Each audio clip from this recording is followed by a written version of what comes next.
Okay, we're recording. Sitting opposite me today, via the medium Yeah. of Zoom, Amanda Abbington. Hello. Hello, darling. How are you? I'm good. I'm good. We've just had a chat that we're currently sporting identical haircuts at the moment. Yeah. Identical haircuts, which our children don't like, or which people that we love don't like. So Completely. Completely. yeah. Doesn't matter. But, Doesn't matter. Well, thanks loads for giving up your time today to come and chat records with me. thank you. I love it. I'll always talk about music wherever I can. Wonderful. Well, before we get on to that, just quickly, have Yeah. you found the last sort of 3-4 months of lockdown as a mum and a human and as a creative? Well, I'm quite a loner anyway, so I'm a bit of an introvert anyway. So the idea of sort of just being on my own in my house for a considerable amount of time didn't worry me too much. And actually, I quite liked it. There were moments where I got really panicky and I thought, oh my God, is this it now? Is this how we're just going to live for the rest of our lives? It was when the homeschooling started that I was a little bit like, oh God, I can't do this, because I'm not a teacher. I'm not a teacher, and having a nearly 15-year-old boy and a 12-year-old girl who don't really get on most of the time in the house was a little bit like, and having to field that and having to helicopter parent them homeschooling and making sure they were doing it and they weren't WhatsApping their mate. Yeah. Was quite, and I've always had a respect for teachers, but now I'm like, mate, you do a thankless job. They just do, and you understand why now that teaching is a vocation, because you have to love it, because otherwise you just kill them. Completely. You know what I mean? So I didn't mind the lockdown. I thought I liked the serenity of it. I didn't like the virus, obviously, but I kind of liked the idea of it, just everyone just like slowing down a little bit and actually taking time. Yeah. But then the work things kicked in, and it was like, oh yeah, no one's earning any money. Yeah, there's always so that. That was a bit of a worry, but it was, yeah. And it was like, oh crikey, then we've got to start thinking about that. And sort of creatively as well. I mean, I was supposed to be doing a play now, and I was supposed to be doing a little telly job, and that had all stopped. And so, because you gear yourself up to do a play, and I was really looking forward to doing this play, and then they were going to do it at the end of the year, and then it was like, no, in the theatres, we don't know when the theatres are opening next. Yeah. So that felt really weird, that hiatus of like actually not knowing where theatre's going, and still not really knowing what's going to happen with theatre. And that's slightly worrying for me and a lot of my friends, because theatre is such an important part of our lives and our livelihood. And I think, you know, if it immeasurably changes, I don't know the outcome of that. So that's quite, you know, it's quite a worrying time in terms of a huge part of our careers. Yeah. The unknown of that is the unknowing part of that is slightly worrying, because theatres, I love theatre and I love doing it and I love going. So that's a bit scary. Okay. But yeah, we'll see. Should we talk about some records? Yeah. Amanda, I want you to tell me the song with the greatest ever intro. I think it's Nirvana, Smells Like Teen Spirit. Wonderful choice. Because it's one of the, it was 1991 and they were just kind of breaking through. And I remember watching that video. You know, it's such an iconic video now of the cheerleaders and that dark grungy thing. And I remember reading actually that they put the Nirvana put out a flyer, they pasted them all around saying any kids from 17 to 25 who want to come and appear in a music video, dressed as like college grunge. So they're all just kids that they got from a flyer. But that intro is, and I listened to it again the other day, because I listen to Nirvana a lot still, and I listened to it yesterday just to reaffirm what I thought about it. And it is such a it's such, you know exactly what it is, and you have this massive cacophony of like drums and guitar, and then it comes right back down when you have that down, and you think, oh, where's it going now? It's like, I think it's like one of the most perfect rock songs ever written. I couldn't agree more.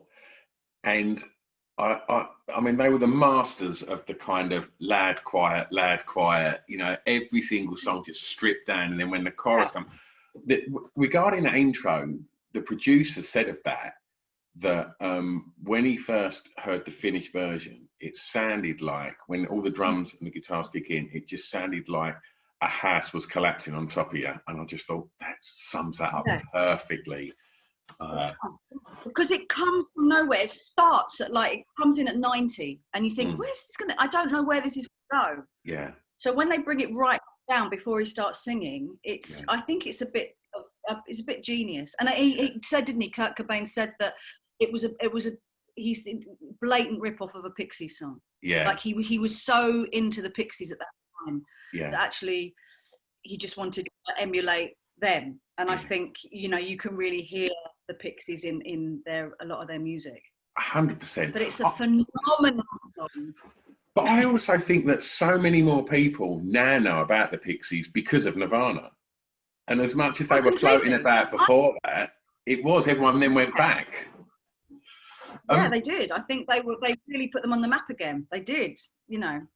And that, I mean, I run like a rock club and have done for like 30 years. And I've never seen a moment in 30 years where music comes and goes. If I drop that Teen Spirit, the minute people hear that little guitar lick at the beginning, it still causes fucking mayhem. And it's like, how many songs can do that 30 years later, just have that huge kind of... I don't think, not that impact, not that sort of... It's like, it's definitely up there as one of the, like a benchmark of how to write I mean, because it was so... And actually, you know, in hindsight now, when you think about, you know, he never wanted to be famous, and he never, you know, he just wanted to play music. So all that, you can feel it in it. You can feel the rage, and you can feel it's, I mean, Dave Grohl's drumming on it is, it's unbelievable. It's honestly, every time I play it, it just gives me goosebumps. And I've done it for years and years and played it. And like you say, as soon as you put it on, everyone goes, yeah! Yeah, totally. You know, it has that visceral effect still. You know, it still has that visceral effect. And his vocals on it are just, it's they were weird amazing, thing. I think. They were amazing.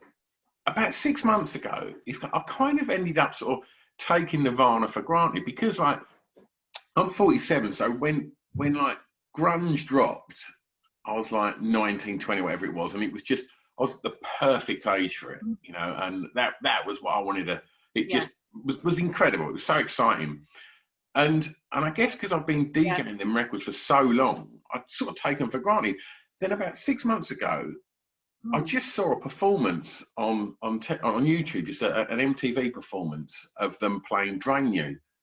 And I was like, oh my God. And I went and listened to Nirvana albums again, which I hadn't done for years. And you say that about his voice, it's like, he doesn't get credited as like one of the greatest vocalists of all time. His voice is off the scale. Yeah, it's incredible. Like when you see that MTV Unplugged thing that they did, and he sings "The Man Who Sold the World." Yeah. There's a bit at the end. There's a bit at the end where the camera pans to him, and he sings one line, and it's heartbreaking when you see this look across his face. There's something that happens to him when he sings this one line, and that's right. Yeah. And it's again giving me goosebumps thinking about it. And the amount of emotion he has in his voice. Yeah. And as you say, you know, he's not credited for being a really good singer. Yeah. But his control was amazing. I think they were definitely like a groundbreaking. Certainly, like they had a big effect on me and my music taste. They sent me like the Pixies way, and they said, you know, I started to look at the Ramones more and stuff like that. You know, they were very much yeah, a totally amazing rock band. And I just think it's really, really sad that he's not here anymore. Yeah. But sort of, I suppose meant to be. I guess he's. Yeah. Do you know, like with when you read about people like Amy Winehouse and Janis Joplin and people like that, you think, I don't know how long they could have lasted. Yeah. Because they had such a fire and they had such a rage and a sadness in them that it feels like they did kind of burn themselves out, and they gave us the most beautiful things, and then you couldn't do it anymore. Yeah, and I suppose that's what makes them more unattainable, and it gives them that kind of godlike status. It does. I just think they're very hard to reach that, and they 100%. Do it. Amanda, what was the first song you remember hearing that had an emotional impact on you? Cyrita and Stevie Wonder, "To Know You Is to Love You." Lovely.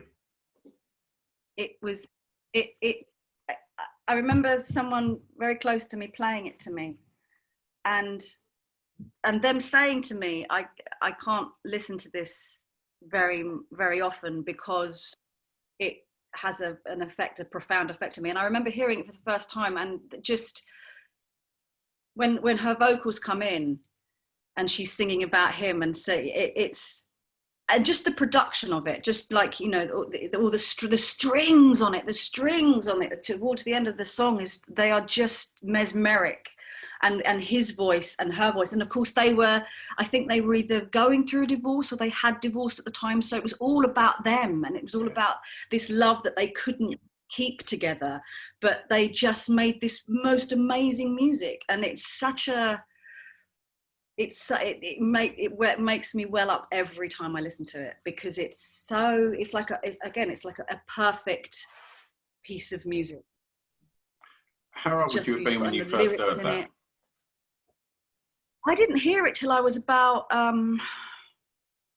in my mid-20s, my mid to late 20s. I didn't hear it, and I didn't really know about Cyrita until I heard that song, and then I dug around and started downloading buying a lot of her stuff. I'd always been a huge fan of Stevie Wonder, obviously, because I think he's ridiculous. But that song certainly, and again, like the person who played it to me, I can't listen to that song very often. Yeah. There's something profoundly moving about it, and heartbreaking.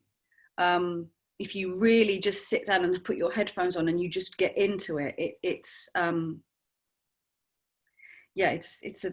incredible piece of writing, I think. Yeah, I urge anyone that hasn't heard it to listen to it. What's the emotion? What was the emotion that you got from hearing that? Well, for me, it was because I'm such a old romantic, and I firmly believe in love, and I firmly believe in the soulmates and things like this. I'm such a ridiculous Shakespearean flipping romantic, and that for me is like the epitome of yearning and angst and wanting to be with somebody but you can't. And the fact that they were, that they loved each other, but they couldn't be together. And it's sort of it is heartbreaking. It makes me feel really sad. Yeah. But also strangely, it's uplifting because, it talks about being free, being free to love each other. And then, whether you come back to each other, you do, or if you don't, then it's not meant to be. And it is like a little Shakespearean play, that song, I think. So I love it. You mentioned sort of it makes you feel sad. Like if you're having a day where you're feeling a bit low, what sort of music do you lean towards? Do you sort of embellish them feelings and listen to something maybe quite somber, or do you put on something to try and lift you out of it, or are you quite comfortable to kind of enjoy that mood and do you know what I'm saying? Absolutely. God, I mean, I think music is such an important part of anything, any really sad, I'll indulge it a bit, because I think it's important to indulge that emotion of feeling sad and go through it. So I usually go to Rumours, you know, because that's the, like, you know, the ultimate fucking, yeah. And I let my, you know, Radiohead, I listen to Radiohead a lot, you know, and go through it. I think it's really good. It's a cathartic thing to go through, and music guides you through that. Music is so important at guiding you and making you feel how you're supposed to feel. So I think, you know, I tend to listen to what I'm thinking about and then just put something on, and then it leads me to, you know, it'll probably lead me to, I don't know,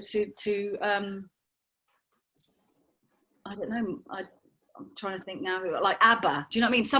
Eventually you'll get there, and you'll get to a really good feel good, you know, a bit of disco, or you know, the Four Tops or stuff like that. You know, but I will indulge it, and I will play. I'm always playing sad songs. I'm always there's a song by Rachel Agata called Elephants, which again is like it's just about breaking. It's about a breakup, and it's so moving, and I've never not listened to that and cried my eyes out, rather self-indulgently, I think, but I've always cried my eyes out to that song.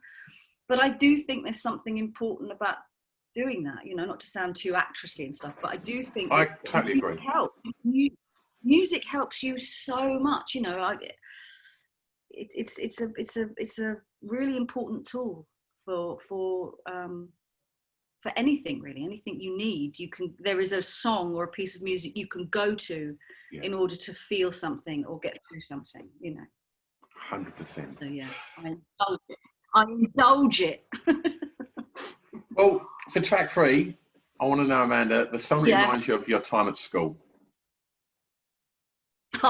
This was really hard, because growing up, I loved the Beastie Boys and Def Jam records, and but I also was a massive fan of Mel and Kim, and, you know, Stock Aitken and Waterman and things like that. So they were such a huge part of my life. And there was a song actually that I couldn't find that Roxanne Shante used to sing. And I couldn't remember the name of it, but my go-to song was Redhead Kingpin and the FBI, and it was Do the Right Thing. What a tune! You remember? Wasn't it? Yes. Wasn't it? Yeah. I'll let you into a secret. Yeah, like proper. As I was throwing myself around to everything that the Beasties was doing, I was secretly having a little move around my room to Respectable and Fun, Love and Money. Don't you worry about that. But they were great. Fun, Love and Money was great, and Respectable. And what was it, Showing Out? Yeah, of course. I can't remember. But also, you know, I was a huge Curiosity Killed the Cat fan. Like, I would wear the beret and the striped top, and I was trying to be Ben you know, and I fancied him. He was my first crush, actually, Ben from Curiosity. But I kept going back to, you know, to the rap and to particularly stuff that was coming out of America, like, you know, early kind of Rob Bass and DJ Easy Run and people like that, you know, and Salt and Pepper as well. I think they were a big influence on me growing up. And then, of course, you know, Madonna as well. But that Do the Right Thing song was, I just loved it. I loved the chorus when the vocals came in, you know. It was a proper tune. And it is a proper tune. Yeah. I still really love it. Massively. It's great. Was the Roxanne tune Bang Zoom We're Going to the Moon? Yes! I can't find it anywhere. And it's the bit at the end where Bugs Bunny goes, the rabbit kicked the bucket, rabbit kicked the bucket. She does that bit at the end. Yeah. I love that song. I remember being at school, and there was a group of girls that I used to hang around with. We were like this gang, and we'd all bring our little tape. Do you remember those little tape recorder boxes that had two tapes? Yeah. And it used to come like in red and black and white, and I had a white one, and we'd bring them in, and I'd have my 2 tapes that I'd pressed play and record for the top 40. Yeah. Do you remember you used to do that? Always. And Roxanne was always the one I play. I loved that. But I couldn't find it. I couldn't find it to remember to play it.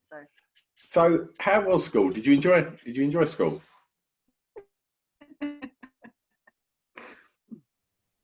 I did enjoy school. I liked secondary school. I didn't like primary school at all, but secondary school I loved. And I went to a really lovely school just down the road, actually, from where I live now. And we had this, it was right in the country. And so we'd have like big fields, and we'd have our lunch, we would go and have lunch at lunchtime. And then we'd just lay around playing music. You know, we'd just play music and make up routines and things. And it was such a happy time, especially during the summer term. Yeah, I have really fond memories of secondary school. It was a lot of fun. I mean, I don't think I wasn't academic, but I did like school. So you say you wasn't academic. So obviously, seeing where your career's gone, you was obviously creative, and was that encouraged at school? Yeah, it was actually. Surprisingly, it was. I had an amazing drama teacher who I'm still in touch with, called Mr. Towndrow, and he'd say to me, you know, you should be an actress. And at that point I wanted to be a dancer. You know, I was training to be a dancer, and I was going to ballet every night and trying to get into dance school after secondary school. But he said, I think, even then he was saying, you know, I think acting is something you should do. But the thing was with me, there was subjects, and I think my son is the same now, is that I could apply myself. I had the ability. If it didn't interest me, I was like, I can't be bothered. So history interested me, English, art, maths I hated, so I just didn't bother.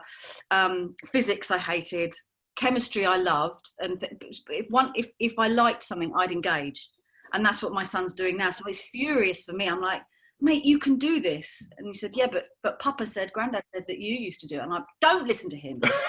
You know, don't listen to your granddad. He doesn't know what he's talking about. But yeah, so I was encouraged by a lot of people actually at school to carry on the artistic side. It was never frowned upon by my parents or by my teachers, which was nice, you know, which I think is quite rare, especially back then. You know, there was always this thing of like, well, you need a backup. Do you know what I mean? You need something else, because you might not get this. But that never happened. I think they were very supportive, and that just spurred me on to want to do it even more. So it was, they were very encouraging. Was you a confident kid? No, and I'm not really confident now, actually. I'm only confident about things that I'm passionate about, but I'm very shy. I'm really shy.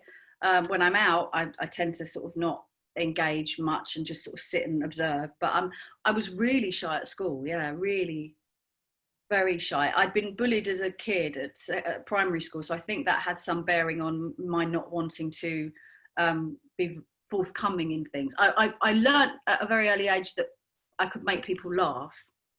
So I used to use that in order to, you know, to get in with the popular kids. Mm-hmm. But I was never like, you know, look at me, you know, I was never that. But did you not like attention then? No, hated attention. I still do. I'm still very, I have to be in a really relaxed environment with people I really know in order to really be confident enough to talk and to be outgoing, you know. And or if you know, if I'm talking about stuff like this, like music that I love, if I'm talking about that, or acting or things that I find really interesting, then I'm more likely to be confident about it. But actually, it takes a lot of gearing up and a lot of pushing inside me to kind of be outspoken and quite confident, you know. I get that's that. why I'm an actor. Yeah, do you? Yeah, I think so. Are you quite shy? I'd probably say no, but then the more I think about it, the more I think I'm totally comfortable in an environment where I can talk about the things that I'm really passionate about, much like what you've just said there. Like, I can get so engrossed and talk with such confidence about music and film and things like that, the things I'm into. But I think if I find myself in a scenario around people that have very little interest in that, and they're talking about something completely alien to me, I then kind of get that imposter syndrome thing a little bit, where I just think, oh God, I don't know if I'm kind of fitting in here. I don't know, like, should I be? Yes, I know exactly what you mean. I know exactly what you mean. I feel a little bit. Yeah, exactly. That face you just pulled there, which no one would have seen, that's exactly how I feel. Yeah, it's fun, isn't it? Yeah. And I just sort of, I feel myself sort of sit back from the conversation and just like breathe a bit and go, I have no idea now what's going on. I have no, because I also, when that happens, I'll drift off and start thinking about other things. So if somebody says, what do you think, Amanda? I'm like, what? Sorry, I was thinking about something else. Because if I'm not engaged, I'll just go off and daydream. I'm a bit of a daydreamer. So, you know, collecting flies, that sort of thing. Yeah, like thinking I'm exactly the same. The amount of times I've sat in meetings and stuff and the kind of attentions come round to me and I'm literally just engrossed in my own memory of could a badger beat a rabbit in a fight or something like that. You know, that's the kind of shit. Yeah, yeah. Why did you never see baby pigeons? I don't.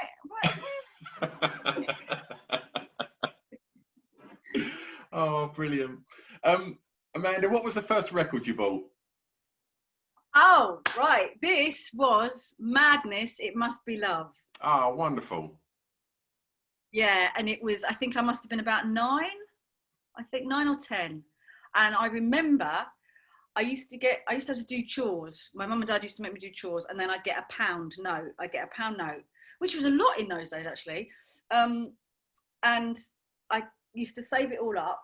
And then there was a place called, it was like Woolworths. Do you remember Woolworths? But there was a bigger one called Woolco. Do you remember Woolco? It was a big. Yeah. I don't know whether you would. No, it was Woolco, and they had like WH Smith. They had like at the back of the shop. They had the records and tapes and everything and the singles. And my dad said, "Do you want to go and get a song? You know, do you want to go and buy a song?" And I was like, "Yeah, I'm going to go and get." And I got Madness, It Must Be Love, and I think I got Dollar, Mirror Mirror. Brilliant. Later on, but certainly Madness was the first one. And I remember having a little record player in my room, and I remember playing it, thinking, "Oh, this is my first little single." I remember the cover as well. It was them sort of doing this, and it was white. But I loved that song. I think it's better than the original. It is. I think it's perfectly fine to say that as well. But if you watch the video, Labby Siffy's at the end of the video, there's like a load of people playing strings, and then one takes his sunglasses off and smiles at the camera, and it's Labby Siffy. Oh, that's good. That makes me feel slightly better that I've said that it was a better version, because he must have, you know. Yeah, completely. Given him his blessing. He probably made a fair few quid out of that as well. Yeah, actually, that's true. Yeah, because I think it was more popular than his version, wasn't it? Oh God, so, yeah. But I love Madness. I loved Madness. It's so weird. It's like Madness is generally the band. When I ask people about school, so many people reference Madness, and it was 100% Madness for me as well. It was like, but it was just, I think as a kid as well, just the fact that they were such silly bastards in all their videos that they just looked like so much fun, didn't they? Yeah. I just I think that was the thing that I loved about them, is that because their music was so good anyway. I mean, all their songs I think were amazing. Like One Step Beyond, and I loved. You know, one of my favourite songs was Our House. I used to love that. I used to play that song all the time.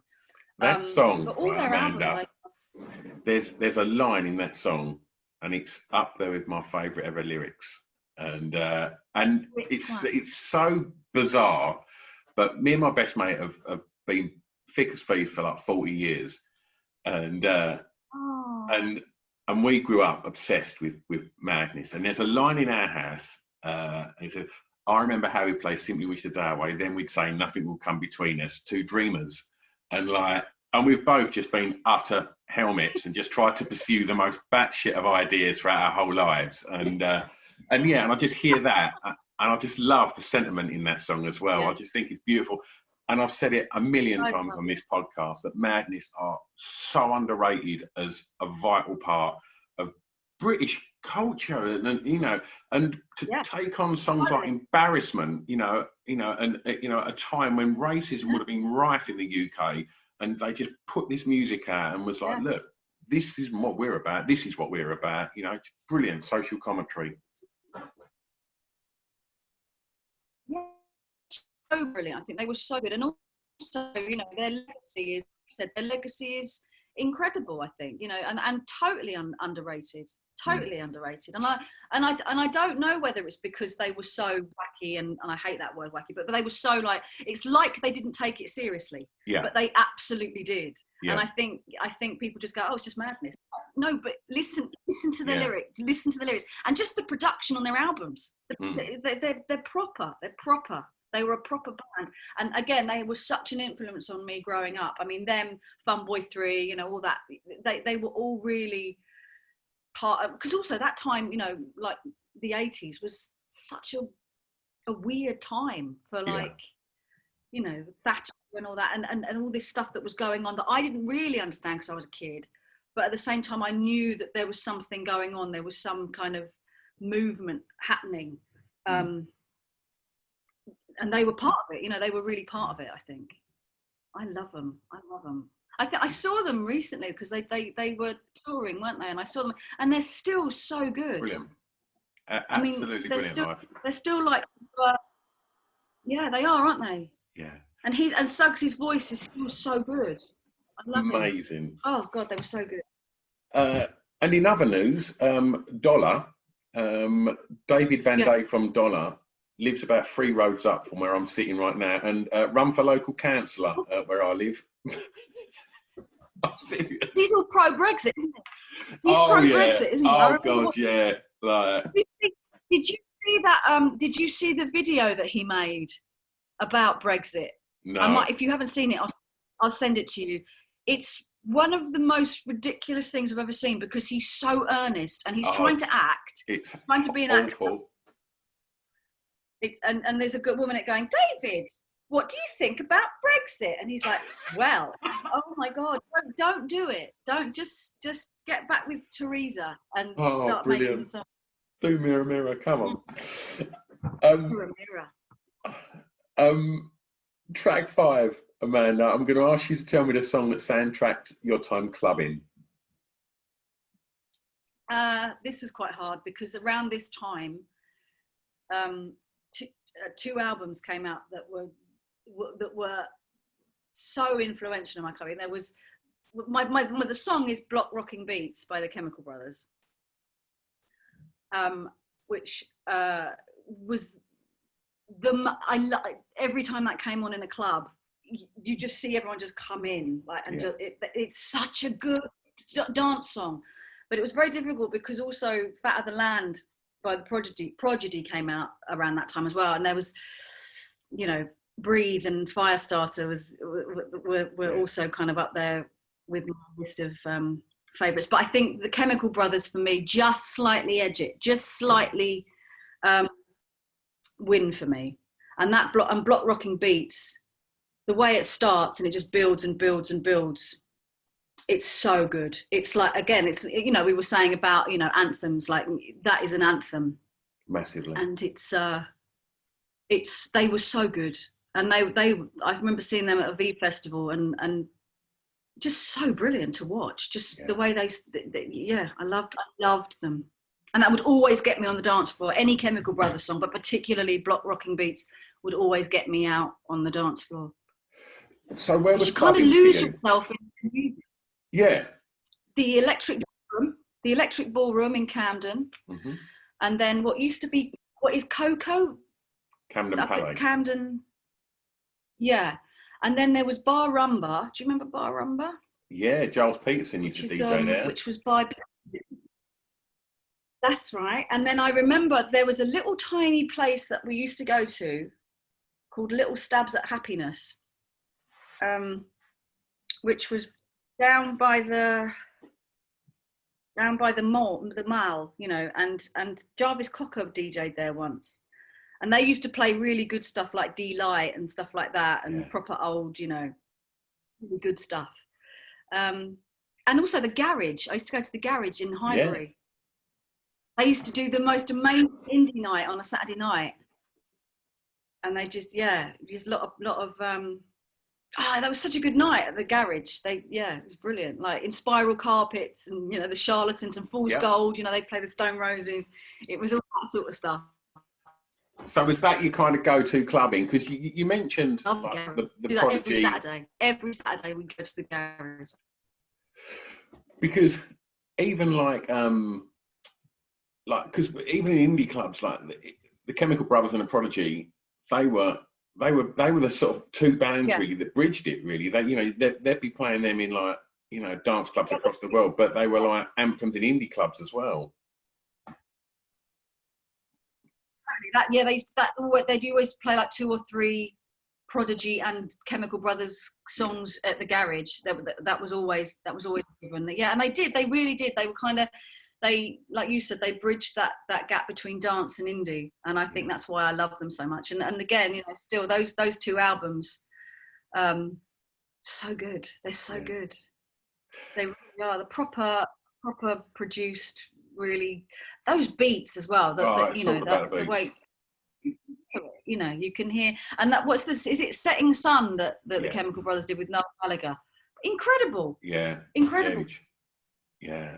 Love it. And I think like both the Chemical Brothers and Liam Howlett, like they just knew how to. They just got like dance music and the drum sounds and just took it to a different level. I think it was so much harder sounding, wasn't it? Yeah, it needed. Yeah, it was dirty. It was a dirty sound, wasn't it? It wasn't. I'm not very good with like trance and all that. I'm not a massive, trance or garage fan. But that was. It was like. It was hard and dirty and felt. I don't know. It was. You got in. You could feel it. You could feel the beat in there. Do you know? The bass was so loud. It'd give me the same sort of feeling as I would have got from Nirvana or Rage Against the Machine 5 years earlier. It was that sort of hardness and Yeah. Well, they're not dissimilar. They're not dissimilar in their kind of arc. That the way the sound of their music is. It's that same insistent kind of brilliant underbeat of I love them. And I still listen to them now. I still if I go to the gym, I'll always put them on and just like run really furiously for like 20 minutes because they're fantastic. What did you want from clubbing? I wanted to. I wanted songs that I knew, like but also what I think a really good club night is that sort of stuff, like the Prodigy, Chemical Brothers, even a bit of Josh Wink. Even a bit of that. I quite like, the Higher State of Consciousness is a really good. Amazing. But also, I like a bit of soul. I like a bit of 60s Motown and stuff like D-Light and stuff. Like a bit of disco. Cheryl Lynn and people like that. I think if you have all that mixture, it makes for such a good night. If you've got a bit of soul, funk, disco, dance. And a bit of indie in it, you can't go wrong, really. And it felt like in the mid-90s that was happening in lots of clubs. That kind of hybrid of the kind of the indie thing, and then the Britpop thing merged with the acid jazz thing, and then so you'd get a bit of that, and all of these clubs like Jarvis would be DJing, and he would, and there'd be Northern Soul, and there'd be all of this stuff all thrown in this kind of sort of. I don't know what it wasn't necessarily the most sort of straightforward of indie nights. It was all of them things all thrown in the pot, and I don't see that in clubland so much now. And I think it's it's a shame that there's not more events that are more kind of genre blending. Well, I went to a club recently. I can't remember where we went, but we went to this club night and everyone was on their phone. Everyone was on their phone on the dance floor, not dancing. And it was a bit like, what?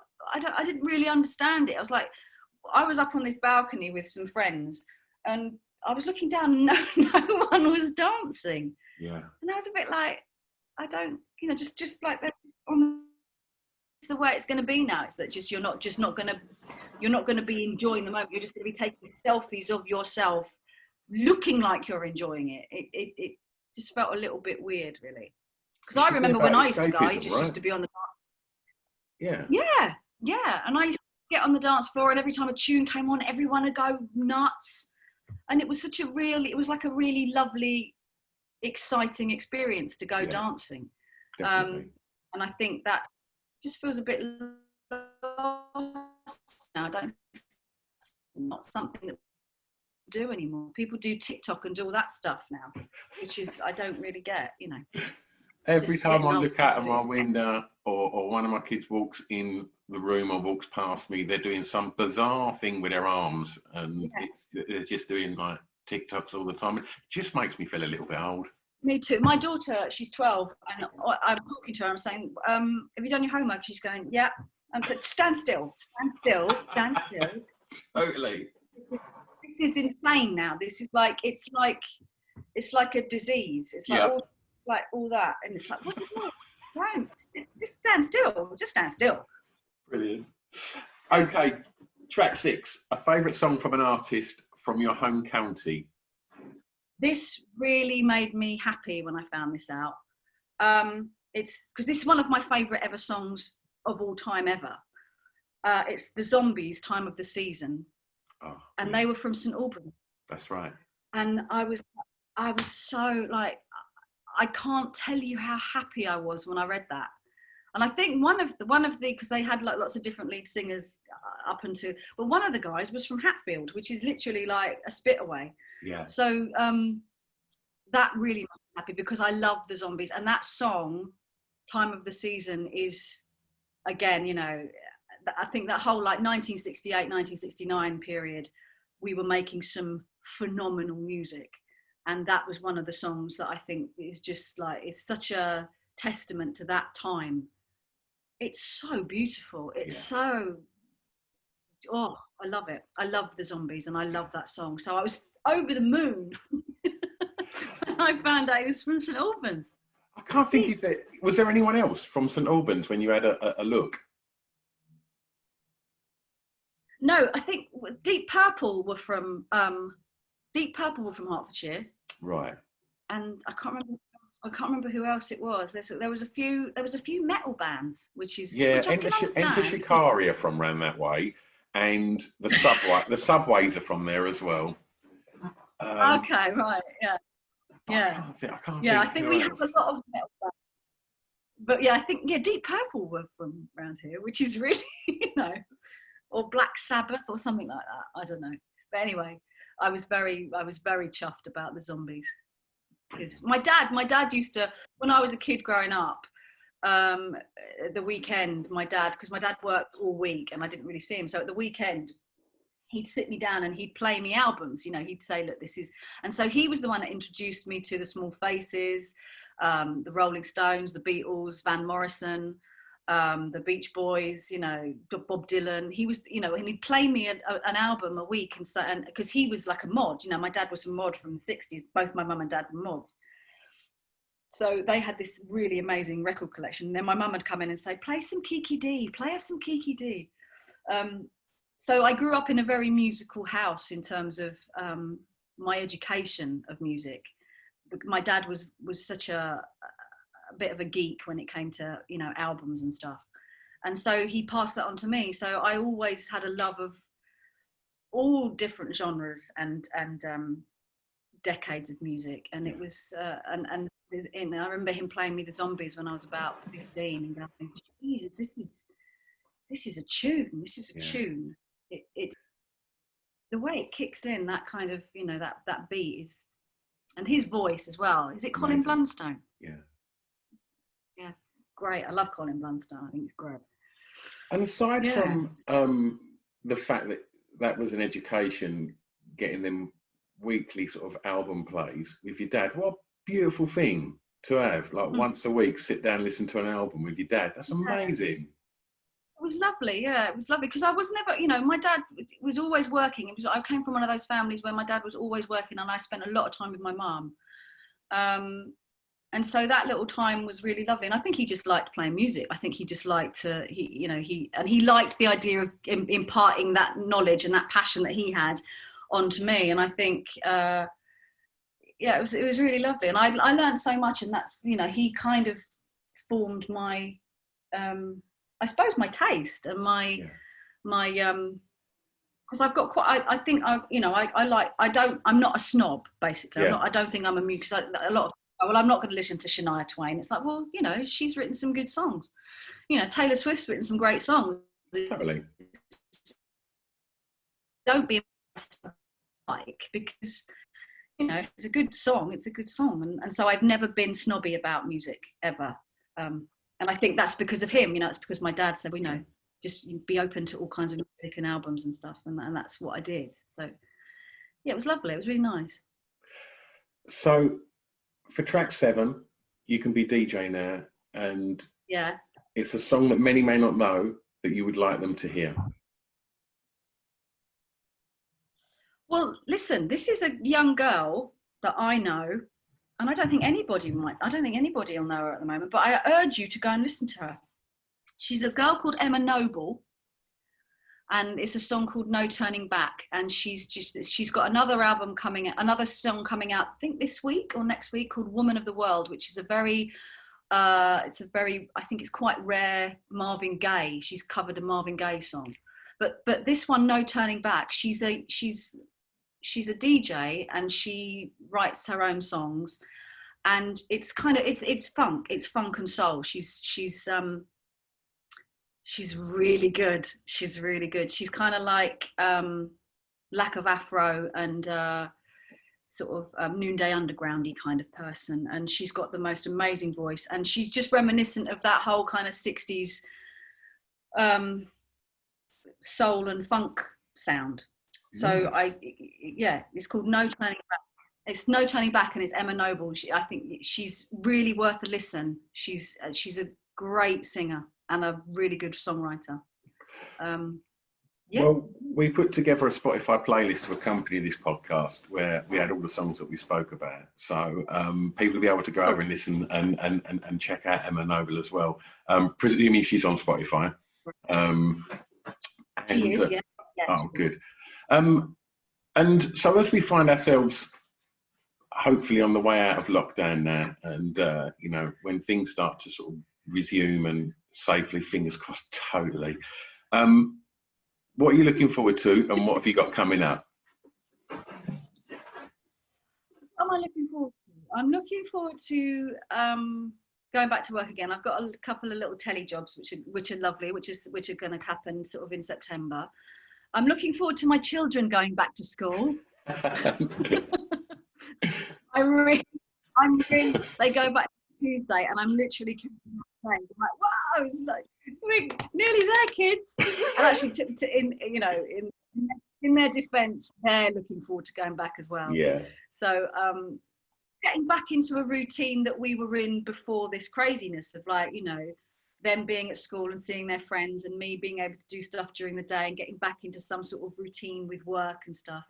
I'm really excited about that, and I'm just hoping that nothing scuppers it, and that we don't have to have another lockdown. And because I don't know what that will do for everybody's morale, to be honest. I think everybody's sort of now wanting to move on from this and try and get back to some sort of normality.